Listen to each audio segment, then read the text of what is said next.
네, 연휴를 마치고 개장한 국내 증시 흐름이 상당히 무겁습니다. 예, 그렇습니다. 네, 코스피 지수가 장중에 1750선을 하회하기도 했는데요. 현재 종가 기준으로는 1750선은 일단 넘어서면서 거래 마무리가 될 것으로 예상이 되고 있습니다. 현재 오후장 들면서 하락폭이 조금 더 커졌습니다. 3.36%의 하락으로 거래가 진행이 되고 있고요. 60.85포인트의 급락입니다. 1752.08선에서 현재 코스피 지수 거래가 되고 있습니다. 코스닥 지수도 3%대까지 낙폭을 키웠습니다. 15.64포인트의 하락으로 455선에서 현재 거래가 진행이 되고 있습니다. 프랑스 대형은행 두 곳의 신용등급 강등 소식이 전해지면서 지수가 낙폭을 조금 더 키웠고 외국인의 매도 물량도 조금 더 늘어났죠. 예, 그렇습니다. 네. 오늘 시장의 반응은 어찌 보면은 심리가 좀 무너진 상황이다. 네. 좀 이렇게 이해가 되고요. 전체적으로 뭐 좀 이 악재의 단기 반영도가 너무 과한 게 아닌가 좀 이런 생각이 듭니다. 특히 뭐 그 유로존, 하루 이틀 내에 유로존 사태가 해결되기는 뭐 거의 불가능한 상황이고요. 또 악재가 어디까지 진행될지 지금 현재로서는 예측하기가 어려운 상황입니다.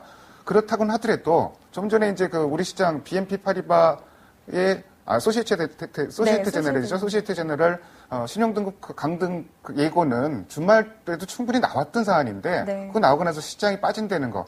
시장이 심리적으로 너무 지나치게 위축이 돼 있다. 좀 이런 부분 하나 감안하실 필요가 있을 것 같고요. 시기적으로 보면은 이번 주 15일에 이제 이탈리아 국채 만기가 그렇죠. 이제 돌아오는데 네. 그게 롤오버가 잘 원활히 진행될 경우에는 또 한 번 시장이 물론 뭐 길게 봐서는 계속 위기가 발생을 하겠지만 또 한 고비를 또 넘어가는 좀 이런 겨우겨우 넘어가는 이런 모습도 나올 것 같고요.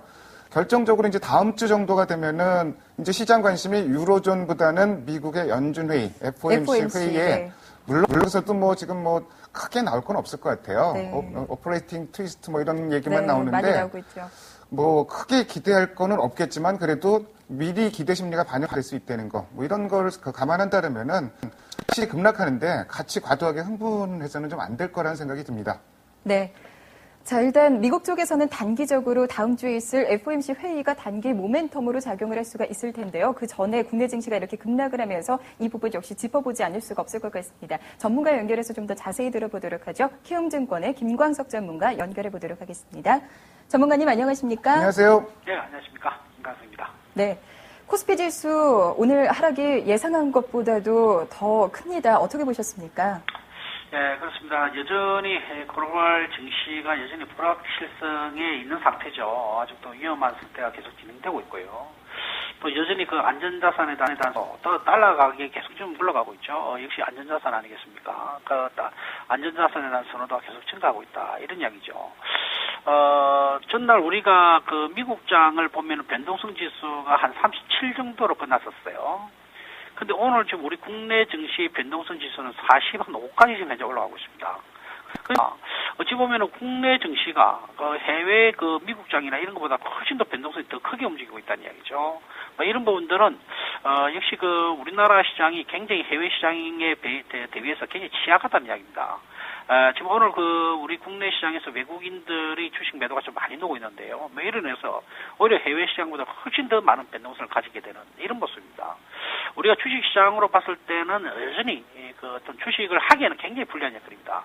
주식을 좀 편안하게 매매하기 위해서는 최소한 변동성 지수가 한 25 또는 20 이하로 떨어져야 됩니다. 그런데 지금같이 45로 이렇게 하게 되면 언제든지 지수가 40포인트, 50포인트 언제든지 마이너스 날 수 있다는 이야기거든요.